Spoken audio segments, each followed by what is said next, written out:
Should we look like we like each other? Lean in. Sure. Hey there, welcome back to my channel, Acosta de Katie. Today we're going to be doing an interview with a stay-at-home dad, my husband, Nick. That's me. So let's jump on in.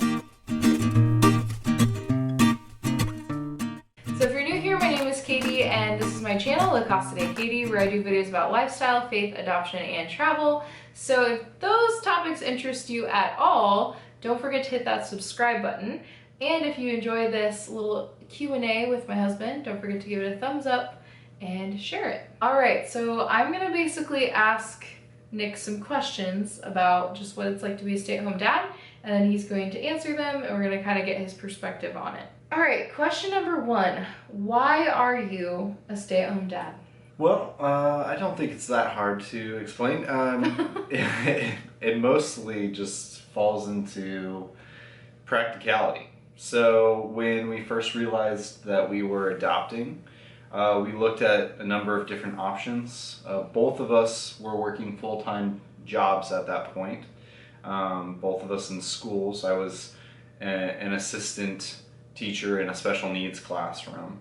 But the main thing that really stood out to us is, financially speaking, the difference between how much you make as a fully licensed educator versus what I made as an assistant was a pretty stark contrast. Yeah. And so when we started looking at our budget and what it would look like for me to stay in my position and add on, at that time I was also working part-time at a church. So looking at those two things, and I was working part-time for a marketing company. Right. that I was potentially had the opportunity to go farther with. And work a little more from home. Yeah, but we would have been working so many more hours for so much less money. It just made absolutely no sense for us to do it. It was the difference between working like 50 hours combined, versus like 90 hours and making less money. And we really did consider it because I would love to stay home. Like I'm happy my job's great. But I would love to do that. But we kind of looked at it and I was just like, it just makes no sense to do it that way. And I felt like kind of if we did it that way, it would just be because we were trying to like fit the mold of what we thought we were supposed to do. Mm-hmm. So that was really the first reason. The second reason is that I was in seminary and I was taking a couple classes each semester. Mm-hmm. So I already had other work that I had to do. That could be done from home because it was online. It was all online. Yeah. And so what we would have been looking at was a lot of work for both of us. And we were supposed to be adjusting to having a kid. And not only just a kid, but an adopted child. And so there was a lot of challenges we were going to be facing, and we just really thought, like, why would we put more work, like choose a route of more work when we already are expecting something more work and less money. Right. More difficult. And more difficult. It just didn't make any sense. Didn't make any sense. So that's kind of why. And to be fair, like the job that you were in, it wasn't your dream job. No, it wasn't a job that, it was a temporary one. I did it for a year and I was glad I did it, but I knew that ultimately wasn't where I wanted to go because I wanted to be in ministry, which is why I was in seminary. Right, and it was almost more of like a while I'm in seminary type of job. Right. And so, and whereas like my job is like my career, like it's what I do, I'm not planning on doing anything else unless I was like blogging or something, Right. So it just made a lot of sense in that way too, I would say. Okay, so my second question for you is, do you ever wish that you worked instead of being a stay-at-home dad? Oh yeah, there's a lot of times where I wish that I had a full-time job and that I was able to do that and be more involved in church ministry. So there's times, and usually, it's not a coincidence that usually those times are when it's difficult or when our child is, whether it's our child is being difficult or it's just been a bad day, right? It's really easy to think, well, you know what? It'd be a lot better if I was at Grass work. is greener on the other side. Right. And Yeah. so that's a big part of it. But yeah, I mean, there's definitely times when I do have that thought of, yeah, I wish I did have a full-time job. So. So the question is, do you find time to pursue your passions while being a stay-at-home dad? Yeah, I think for sure. At first, I think it was really easy to think that I being a stay-at-home dad basically meant that I wasn't able to pursue my passions at all. It was kind of like, I'm just giving up, right? And that's not really what it's allowed me to do. First of all, like I said, I was still able to take my seminary classes, which was critical towards me ending up in a ministry position. A lot of the jobs that I was looking at, it required a degree, and that's not what your undergrad is. Yeah, it wasn't. My undergrad was just history, and so I didn't have like a ministry undergrad, and that was kind of the minimum requirement. So getting my master's of ministry really was going to allow me to get a full-time job. So in that sense, I got to have an easier time in the sense I had more time for my classes, and I got to focus on those a little bit more because I didn't have to focus on my other like full-time job. I wasn't juggling. You have like nap time that you can work on that. And right. stuff. I could get up earlier and get work in before Braille woke up, and I also had nap time and things like that. So I was still able to do that, and it also freed me up to be able to do a little bit more in our house church, and I still was able to serve at our church without a problem. So the next question is getting a little bit juicier here. Oh. Do you feel like people judge you for being a stay-at-home dad? I think there probably are people. No one's really told me anything to my face. But I think especially in from a Christian perspective, for a lot of people, being a stay-at-home dad, even though it's temporary, is pretty looked down upon. You know, I think more conservative, kind of old school. Yeah, old school Christian mentality would be that the dad would never have to stay home with the kids. That the dad would do any job rather than stay home with the kids. Right, and so. And I just don't think that that's really, I don't really think that's biblical, right?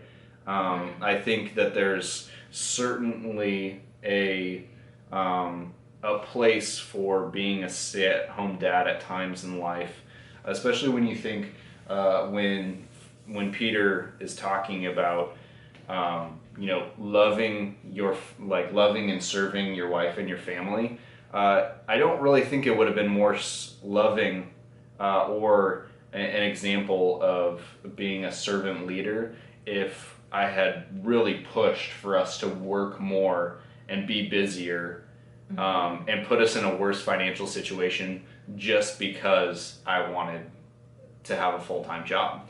And even like the pride behind that could come with that too, like the pride of, I don't want to be the man who stays home because that's looked down upon. Right. So we need to do this so that I can still look good, you know? Right. That's what I view, like what you're doing is very sacrificial, and like, you know, it is a sacrifice for you to stay home. And I do think people judge, but like you said, I don't think that anyone has ever, I can only think of one situation where someone said something, but it wasn't even about us. It was just a blanket statement. Yeah, I think the hard part is there can be a perception, especially like from a male perspective, if you stay at home, then you're being lazy, right? You're choosing not to work, which isn't really the case. I stay just as busy at home doing different things, whether it's taking care of Brielle, cleaning the house, All you stay-at-home moms know what he's Yeah, talking about. and I'm still, pursuing my ministry, and I do writing, and I'm a leader in my church, and there's a lot of those things. You're discipling like younger people, and Right. yeah, there's a lot of things you're doing on top of Right. that. So I think for most people that I know, they know that I'm doing those things, and so I don't think that the judgment is really felt. It really comes from those people because they realize that I'm doing a lot. What do your friends and family think of you being a stay-at-home dad? So it's not like something with my friends that I've really talked about a lot.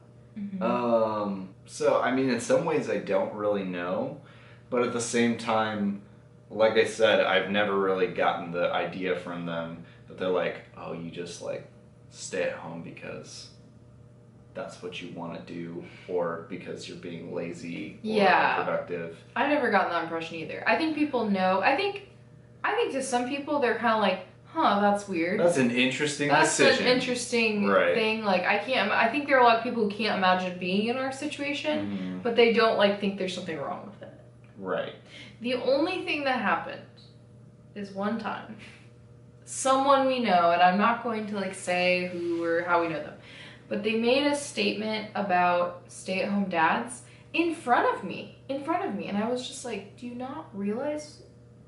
Like, I don't think this person connected the fact that you were a stay-at-home dad to this comment that was made, but it was basically like, oh, all these dads stay at home because their wives make more money than them, and it's because they're not as smart, or like I don't know, it was something like they're lazy and they just want to, they want their wives to do this, and then even when they're out with their wives, they're the ones taking care of the kids and the wives are just doing, like, standing there or whatever. And I was just like, whoa, okay.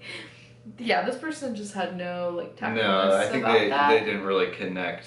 And I'm like, I don't think that you think this of Nick, but you're saying this in front of me, and it's very, That was the only time that I was like upset about that, but that was like the only time that something like that happened. Like I said, I don't think that person really meant it about us. I think it was much more like, I think it was a generalization of his perceptions. His or her perceptions. All right, the next part is, what are the hardest parts about being a stay-at-home dad?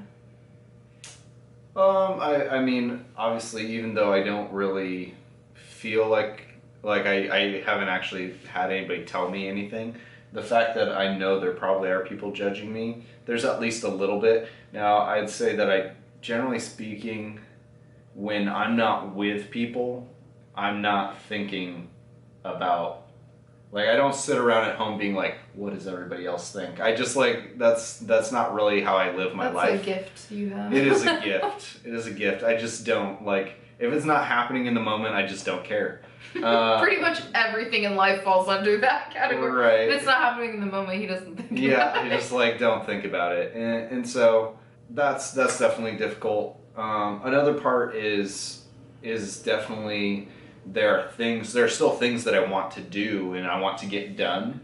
And I think, like any mom would feel, a stay-at-home mom would feel, it's frustrating when your kids don't stick to your schedule. Like, you have an idea. Yeah, you have an idea. You're like, oh, I can definitely get this, and this done. A lot of days, that's just not how it happens. Either your kid doesn't nap, or they're just very grumpy, or they're very needy. And even trying to do something as simple as unload the dishwasher becomes very difficult when every 5 seconds they're asking you to play, or you're putting them in timeout, or whatever it is. Like, it's hard to get things done. And so then I think the result of that is you feel like, even though someone has to be there to watch that kid and to be with them and has to correct them and instruct them and care for them, you feel unproductive because there were other things that you wanted to accomplish. Yep. I stayed home with our daughter the first couple of months she was home with us while Nick was still working, because it was still the school year I took maternity leave, and I remember feeling like that all the time. Like I just felt like I could get nothing accomplished because, you know, she would freak out if I walked 2 feet away from her, you know? So I just remember feeling so frustrated by that. That's why I think it's kind of good that we've both had these experiences, because I feel like I've been able to kind of see what it's like for you on a day-to-day basis and everything. Yeah. Another hard thing is you have to confront like your own inadequacy a lot, because that's pretty much parenthood. Yeah, that's just like parenthood in general is you, especially when you're there by yourself, it just becomes so clear what your failures are and what you struggle with, because your child, whether they're consciously doing it or not, is just like kind of prodding you and trying to figure out, okay, where can I like push, right? What are the buttons I can trigger, and what are the ways that I can like kind of get under the skin? There's just an inherent part about, I think, children that, especially toddlers. Yeah, especially toddlers, that just kind of brings that out of you. So that can be frustrating. I mean, which is also like, in some ways it's a good thing, but you realize that you're not as awesome as you thought you might have been, and there's definitely things that you are weak in and that you need to grow in. So it's kind of both like a bad thing and a good thing. Okay, well the next question is, what are the best parts about being a stay-at-home parent? So I definitely think there's something to be said about, well, and this is with Brielle specifically, because I know not all kids do this. Yeah, some people are going to get mad when they hear this. Yes. So she loves to sleep in. Like her average wake up time is between 9 and 9:30, which #blessed. Yeah. If you are just like didn't sleep well the previous night, or we were up late and or I was trying to get something done the night before and I feel tired, or even if I feel like I felt sick, it's really easy to just sleep in and get a little extra sleep. And you don't have to get ready for the day. Like, right. You could be in your pajamas all day. Really, I mean, I know you don't do that, but you could be in your pajamas all day and no one would care. If I went to school in my pajamas and it wasn't pajama day, it'd be very weird. Yeah. So, like, as far as being able to, like, kind of regain some energy or some sleep, that's definitely a bonus. And then nap time if you really need it. And nap time if you really need it. So, so that's definitely a positive. Definitely being able to just build a relationship with our daughter is super important to me, and you know, I think having a positive male role model in your life is really important. And sometimes you don't, like, I think kids don't get that as much because their dads are working. And so it's really cool to be an integral part of raising her and being around and seeing what the things she struggles with and developing and building that relationship with her. That's a really cool thing. And I think especially for girls to have a strong relationship with their dad is like really important. And so for her to be able to stay home with you is always really good. So this one is, what is the dynamic like between us, with you being a stay-at-home dad and me being a working mom? I do all the work. I mean, just no. So I feel like we have a really balanced dynamic that works really well for this situation. It's kind of nice because, you know, when Katie comes home, our thought is, well, she's been away from Brielle the whole day, and so what's really important is that she gets that time to spend with Brielle, and it also is time for me away from Brielle if I need a break. But I can still get some things done, whether it's some work or even if it's just like general cleaning things. So I think that's kind of dinner ready. That's kind of how it works, you know. We'll just kind of whether it's getting dinner ready and stuff like that. I think we communicate a lot about that stuff. So like if there have been times where, like, you know, I'll get home from work and I'm like, I need to be with Brielle, and then maybe I feel like you're just like off and you're like freedom, and I'm like, well, who's cooking dinner? You know what I mean? So we have had to have conversations, or there have been times where I've come home and all I want to do is like veg out, and it's like you kind of need to talk, like hang out with Brielle a little more, you know. And so we've had those conversations. And I think being open to those conversations is important for that as well. Yeah, for sure. So yeah, I feel like it's pretty balanced. And I will say, I think with this question, what a lot of people are asking is like, is it awkward being the dad who's the stay-at-home dad? Like, does it make your relationship awkward? But I don't think it does. Because No, I mean, we make jokes about it. I like I mentioned before, I don't feel ashamed about being a stay-at-home dad. I don't feel like belittled or like less for it, and so I think that really is a crucial part to it. I'm sure if I just like really wanted to work and I was really struggling with that would be really different. And Nick won't say this, but he's like a very humble person.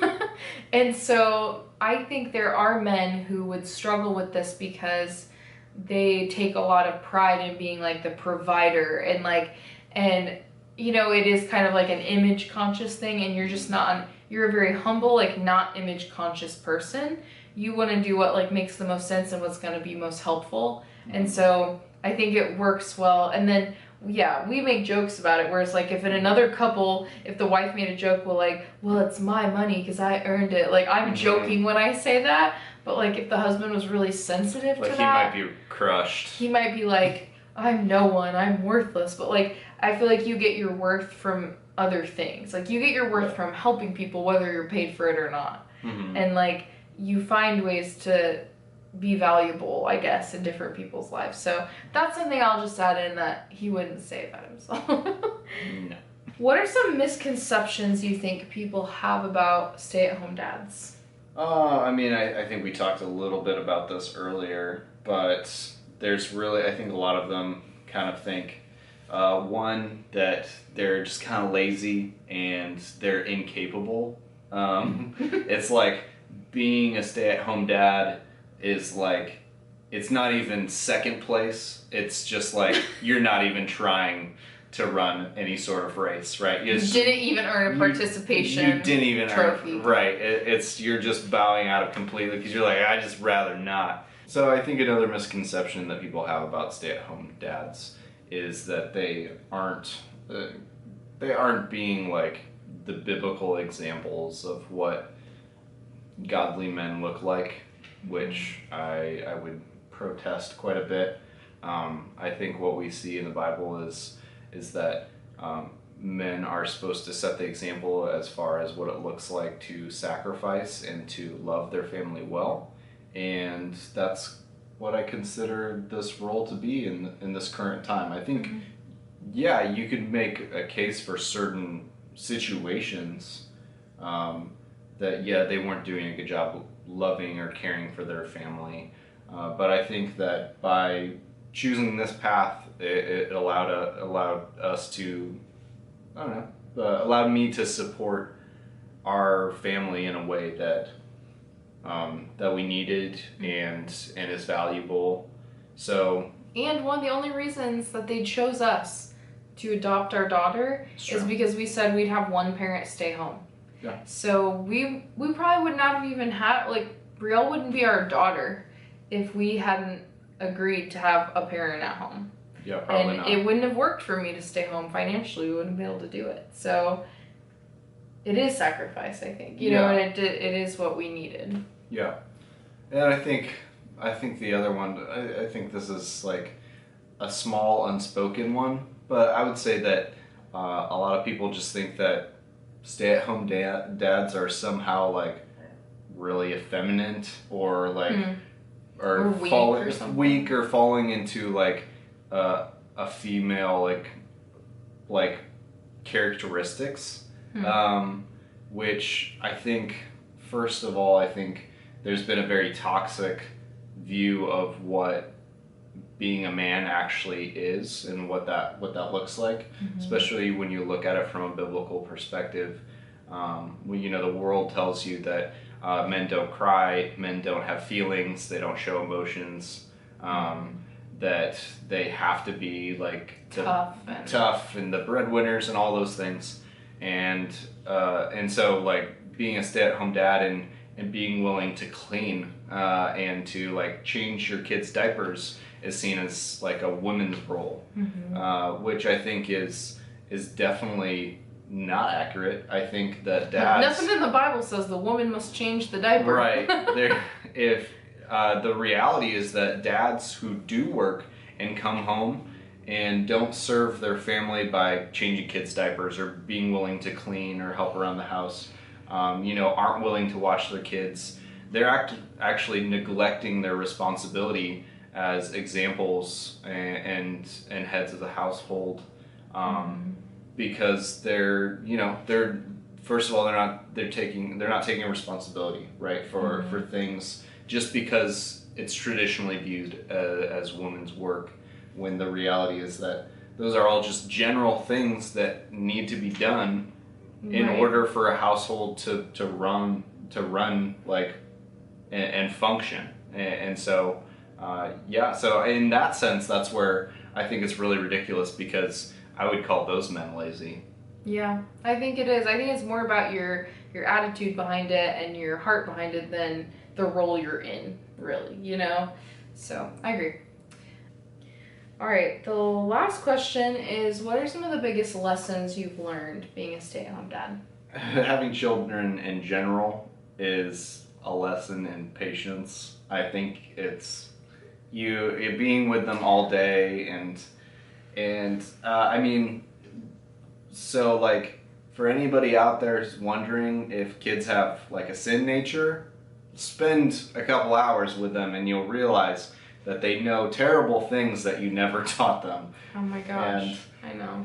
And so, yes, you learn a lot of patience. I think you do get a greater understanding of what it looks like to build relationship.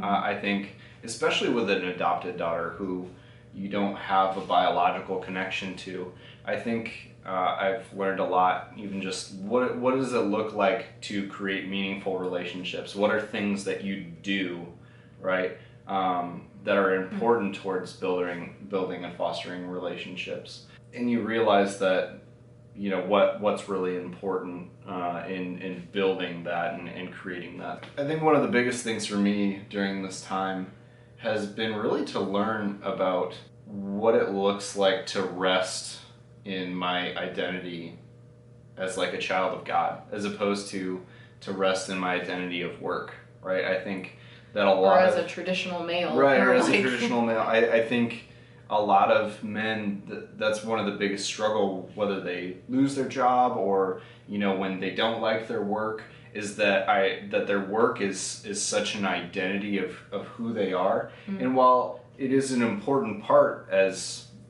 a human being, right, God appreciates our work and he blesses it and he uses us to accomplish great things. There's an aspect of it is, if it all goes away and all you have left, right, is your identity in Christ, then like that needs to be enough, right? And so I think I've learned a lot about being able to just be confident in myself and to rest in his love and in his faithfulness to us, because he's, despite the fact of not working, he's blessed us in a lot of ways. There's been a lot of opportunities and doors that have opened through doing this, and so I think it really teaches you that there's a reason to trust God and to be confident that he's going to provide, because I'm not the main provider, right?